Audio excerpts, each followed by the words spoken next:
Swayam Prabha. Digital India. Educated India.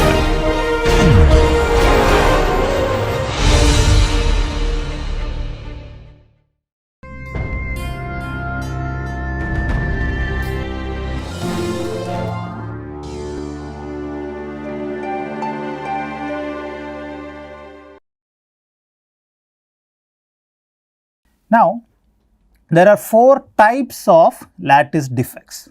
Okay. Now, until now we were talking about perfect lattice structure, but in reality when we look at say materials and systems, we see there are a lot of defects in these lattice structure.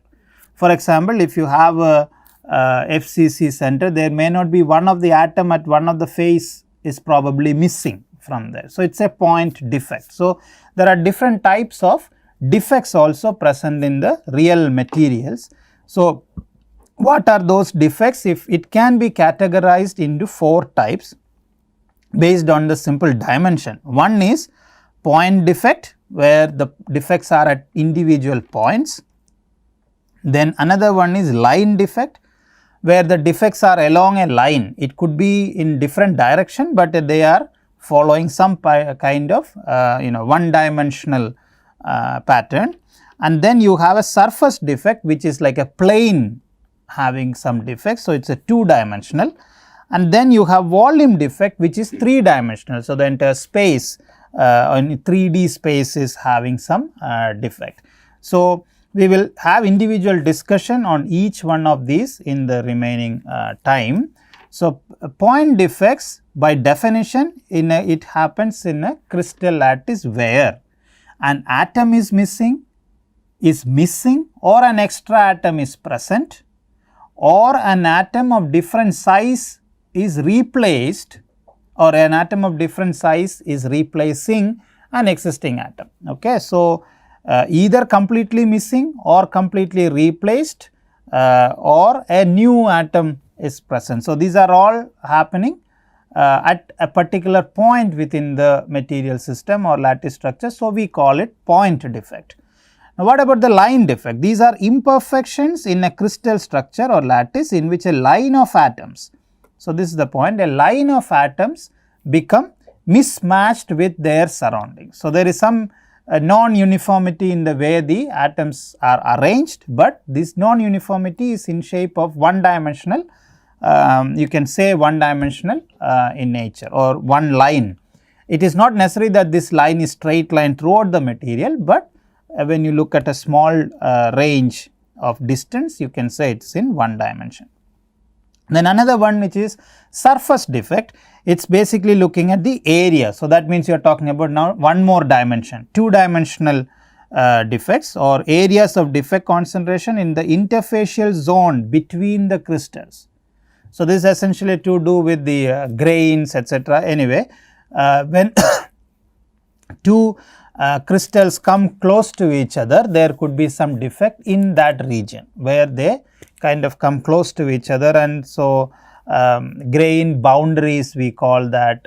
So, if you have a crystal like this and another crystal, so in wherever they come in contact, that is a region where you have a defect. So, it is a plane defect. It is not a point, it is not a line, but there is one more dimension, that is a plane defect. Now, the next one, which is volume defect, it is 3D region, that means 3 dimensional. So, entire volume you are looking at, point, and then 1 dimension, that is line, and then 2 dimension, that is surface defect, and now 3 dimensions, that is volume defect. Examples are voids. Let us say you have an air void inside the material, or you have an impurity which is like a globular shape or some kind of nodules which are present, or even in another shape, inclusions. Okay. It could be needle shape, flaky material. So, we will show you all that in the coming slides. So, here I just wanted to mention these 4 defects in brief. Now, let us look at some of examples of these defects and how they actually influence the material properties. Let us say in case of point defect, you have interstitial and substitutional. These are the 2 examples of point defects and how they really influence the material property. Example is solid solution strengthening, or even when we talk about alloys. Okay. So, the alloys are essentially working based on this kind of point defects. And then you have swelling of clays, that also is a example of point defect. I will show you in a more clear things later on these two. And then you have a line defect, okay, which mainly examples are dislocations. There are two types of dislocations, I will cover that later. And how they influence? They influence the ductility and work hardening, okay, or strain hardening. The ductility of the material or the strain hardening nature of the material are all influenced by the line defects, or the presence of line defects can actually influence the such properties of the metals. Now, point defects in crystals, solid solutions or alloys. So, you can see the picture on the bottom where these two types of defects are shown. So, one type, as I already mentioned, interstitial, where small atoms fit into the space between the larger atoms. So, you can see on the first picture on the left side where you have a solvent metal, it is not liquid, we are not talking about liquid here, we are talking about metals, and then you have a solute element atom. So, the blue one, the small blue one, this one is solute, and the large green one is the solvent. Now, so these are called solid solution, okay. Solid solution, I told it is not liquid phase, it is the metal phase itself, but you have these different types of atoms mixed or in the form of a solution. So, we call it solid solution. Now, the one on the left side is interstitial type, the one on the right side is substitution type. So, what is the difference between these two diagrams? You can very clearly see that the size of the solute is also same size as that of the solvent, green, or similar. I am not going to say same, but it is similar in nature. And more importantly, they are actually, the blue one is actually replacing a green one. It is not going and occupying in the space in between like in the first case, but in the substitution case it is substituting or replacing an existing green atom, you can see, or the solvent metal you can see here. Okay. So, this kind of explains what what is the difference between interstitial and substitution types solid solutions, and this is heavily used for making alloys. Okay. Now, I already told that it might change the properties of the material. So, here we talked about solid solution strengthening. So, strengthening means there is something to do with the strength, it is changing that, right. So, for example, when we mix carbon with iron, that is when we get steel. So, if you use only iron, it does not have much high strength. So, you are actually putting carbon as an impurity, very small quantity of carbon as compared to the volume of or the concentration of iron, but when we mix it, we get steel which is of very high strength, and also other properties will get changed. So, this is the main advantage, or any alloy for that matter, all the alloys are having different type of materials or elements mixed together in the solid state itself. So, look at three region on this drawing here. Region 1 is here, I am going to call it R1, and then region 2 is here, I am going to call it R2, and then region 3 it is R3. Okay. So, now focus very closely on this. In region 1, you can see that there is one smaller atom present at the center over there. Okay. So, when I have a smaller atom there, what will happen to the bond? You look at the length of the lines or the black lines, they indicate kind of the bond, right, bond between two atoms. Now, when I put this smaller atom there, what will happen is the length of this bond, this, all these get stretched, okay, these get stretched. So, when they get stretched, this region will experience a tensile stress. This region will experience a tensile stress. Now, another one is the second case here, where you can see a larger atom is placed at the center, or both these R1 and R2, they are substitutional type defect, and the larger atom is placed. So, when you place a larger atom, what will happen to the bond in the vicinity, that the length of the, so when I put this larger atom there, it is going to push all other things, push out the other things, right. So, this is what is going to happen. Now, when this happens, these bonds get compressed.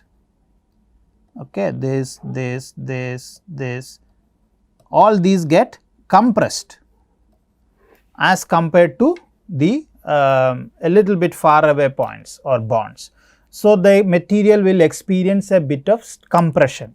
So, this technology is somewhere used for pre-stressing. Even in the glass, the toughened glass which we have, they put some impurities so that the material, there is some kind of compression is generated at the very near surface. So, you get pre-stressing effects.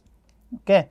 Anyway, so this gives you a little bit of compressive stress in the region. Now, R3, where you have interstitial kind of defect, you can see here, they are making some changes, but there is not really much of compression or tension which is generated, but they can make a difference in the overall volume, or other type of properties can get affected. Okay, or density will get affected, because this space, the air void in between are now filled with some other material. So, all that is different thing, but these kind of alloying or addition of impurities into the lattice structure will have significant influence on the various material properties. Now, I am going to explain about this substitutional type defect. So, for civil engineering, if you really look at, so the previous one we talked alloying, so metal properties will change. Here, we are talking about the substitution. I thought of bringing this example of soil. We use soil for road construction, right. So, and we know that the soil will expand and shrink.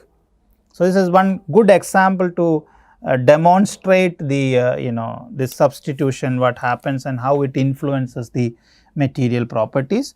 So, clay, if you go to a paddy field, you will see that during summer it really clay really expands, and you will not see any of these cracks. Sorry, in summer you will see the cracks. When the rainy season comes, this same clay will absorb the water and expand, and so closing all the cracks. So, in the same paddy field, when you go to the paddy field during rainy season, you will not see any cracks, but during the summer all that water evaporates, the soil starts shrinking and then leading to cracking in the map pattern, no regular pattern.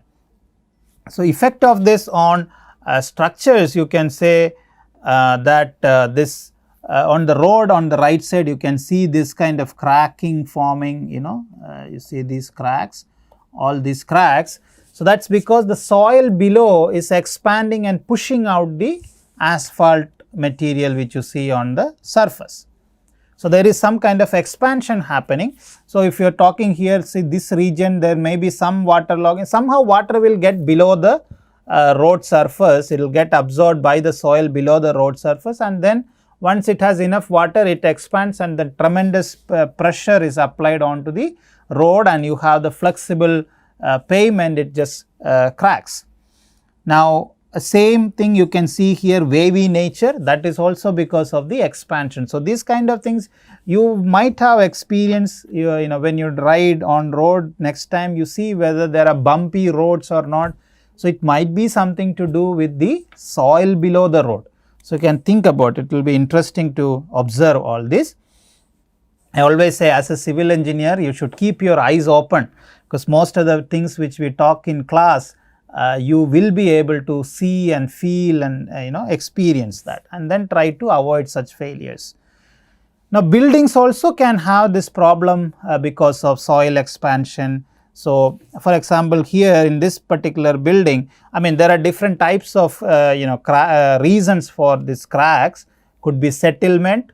When I say some region is settling, this is also possible that some other region is expanding and then pushing up the foundation. So, you can see here this sketch here, it shows kind of the soil below. If it expands, it will push, and the beams might get cracked, the foundation might get affected, and that might also lead to cracking of the walls, because overall the structure is getting affected. So, this used to, I mean, it is problem in many parts of the world where the soil is of expansive in nature. Expansive soil, if it is there, then you have to really think about how to control that expansion by mixing the soil with something, or prevent the soil from getting soaked with water. There are different ways of controlling it. So, but we need to be aware of this. Now, what is really happening when we are talking about defects, etc.? I know we are not talking about metals, but this I thought is a good example to show you and to demonstrate how the this substitution can change the way in which the material behaves. Okay. So, here this is a typical clay structure. So, I am showing three types of clays: kaolin and illite and bentonite, the three major types of clays which are used. And what is clay? It has silica tetrahedrite. Okay. So, you can look at this one, the single unit, and then alumina octahedra, which is this unit, and then that is also arranged in a planar structure. So, in the drawing below, you have this trapezoid which is shown is silica. All that is written as S in the sketch below, and that is S here, and then you have alumina layer, which is the rectangle, darker color rectangle, that is alumina layer. Now, in kaolin clay, you have this additional charge, but when water is coming in contact, let us look at the example of bentonite. When water comes in contact, what will happen is, so you have this S layer, that is silica layer, alumina layer, and then silica layer, and here you have another silica, alumina, and silica layer. Now, when water is coming in, it goes in between the space. Okay, it goes in between the space between two SAS structure, and that will lead to increase in the volume. Okay, that will lead to increase in the volume. So, if essentially you get larger volume, and this is probably something which we have to avoid, especially when we talk about soil below a particular structure. Okay. So, so your idea is the soil should be treated or prepared in such a way, or the material selection should be in such a way that this kind of water absorption does not happen. Okay. Now, line defects in crystals or metallic crystals. So, what are these line defects? These are imperfections in a crystal lattice where a line of atoms. So, we are now talking about one more dimension. Line of atoms become mismatched with their surroundings. They are also called or dislocations, one type of line defect. And type of dislocation, there are two types: edge dislocation and screw dislocation. Okay. This is showing what is the difference between these two types of dislocations. So, let us say you take a piece of paper, or sorry, a solid material, and then you try to shear it, like I am showing with my finger. You try to shear it. If it is, so I am moving my palm like this, and the force is the direction of motion and the direction of the force which I am applying, they are parallel. Okay, they are both happening like this. But if I do like this a little bit, okay, or in the same direction if I apply, but because of this some kind of internal rearrangement, the direction of motion is like this, and whereas my force applied is they are not parallel to each other. In the first case, you can see this pink, this diagram here, I mean arrow, that indicates the movement of the dislocation or the direction of the motion, and this is the shear stress which is applied.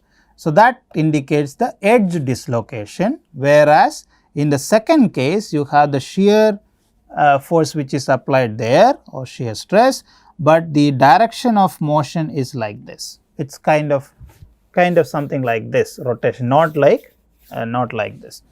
Okay. So, that is what is screw dislocation. You can see that there is a it is something like this. Okay, if it is not clear. So, direction of motion is not parallel to the direction of the force which is applied. So, these are the two major the difference between the edge and the screw dislocation. Now, in case of line defect, we will talk about first line edge dislocation, and then we talk about the screw dislocation. So, in the line defects, it is formed by the addition of an extra partial plane of atoms in the lattice. So, you can see an extra partial plane, that is this. Okay.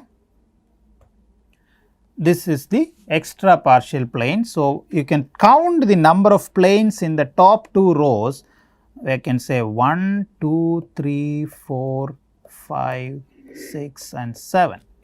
Whereas, below the slip plane, so this is the slip plane, okay, this is the slip plane, okay.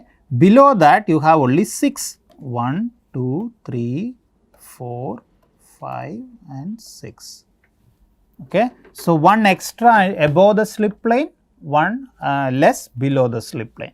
Now, that is a sketch right there. At the bottom left you can see an actual image of crystallographic plane showing dislocation in aluminum at a magnification of several million. This is actual image using a microscope. So, you can see that there is this extra layer present there. So, this is a clear this is clearly showing what is this edge dislocation. Now, what is its impact? So, as you see on the top half or above the slip plane, if I say this is the slip plane, okay, yeah, if I say this is the slip plane, above that the gray region will have some kind of compression and this region will have some kind of tension, because in the top half or above the slip plane you have more atoms to be occupied in the same space. So, there is a congestion there. So, that means there will be a compression force in that area, and whereas at the bottom or below the slip plane you will have no either tension or no major effect. Okay. So, essentially there is a stress variation above or below the slip planes. Now, when you talk about deformation, plastic deformation or yield, like I showed earlier the when you shear like this, okay, what is happening is there is a movement along this slip plane. This is the slip plane, the dash line in the horizontal dash line, and now you notice the movement of this blue on the top leftmost region and the blue atom and the red bond here. Okay. That is moving the blue atom or it is not that the blue atom is moving, but the bond is changing, we are shearing the material. So, here you can see that this blue atom in the first case was the first plane on the top, and now that is moving to the second plane, and then now it is to the third plane, and then fourth plane, and then now fifth plane. So, the material has slipped by about one position. Okay. So, you can see that it is kind of very similar to a shear behavior, like similar to what I showed here, you can see here. Okay. So, that is what it is. Now, the force also here you can see the force is towards left on the top and towards right on the left on the left and towards right. So, it is like this shearing action. Now, is some micrographs showing what it really looks like when we look it through a microscope. So, you can see here these smooth lines, these are all indicating the line defects and edge dislocation, and why I zoomed in this red square region, you can see a little bit of horizontal lines also, I mean perpendicular to that. So, I am going to remove this. Yeah, now you can see very clearly that there it is not just the line, but there are also in the other directions. So, all these black lines, black curves, it indicates the edge dislocation along the plane of the image, okay. And where you have the zigzag lines like this, that is indicating that there are also dislocations in the other directions, okay. Just to give you an idea about what it really looks like in the real sense. Now, one on the right side is showing like dislocations around the carbide particles. So, these are the carbide particles, okay, these are the carbide particles. So, you can see that there is some kind of square loop forming around that. So, just to give you a feel of all these edge dislocations. Now, there is another type of dislocation which is called screw dislocation. This is also line defect.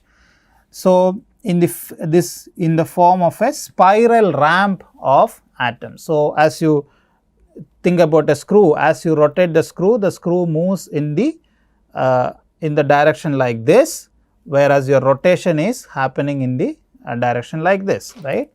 So, same way happens here also. So, you can see on the top right there is this animation of that blue arrow, you can see. It will just start now. Yeah, you can see it now. So, the blue animation, it is going like a screw about the axis, right. So, that kind of indicates how the movement is. So, here on the bottom left, it is to demonstrate how the movement is. Again, in another way, you have stress and stress here. So, it is something like this, okay. So, you can see the progress in the first image, just 1 or 1.5 unit cell, you can see that is where it gets sheared, and the second one you have more than that region gets sheared, the black shaded region, and eventually you have more region getting sheared. But only thing which is, see, if you look at the third image, in the line defect also you will say that it is very similar looking.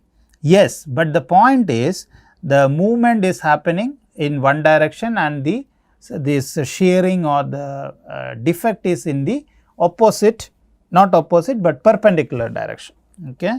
Whereas in case of edge dislocation, both are happening in the same direction. So, you can see here this is what I am talking, this region, that is the region which is getting sheared here, whereas in the case of edge dislocation, this is the region.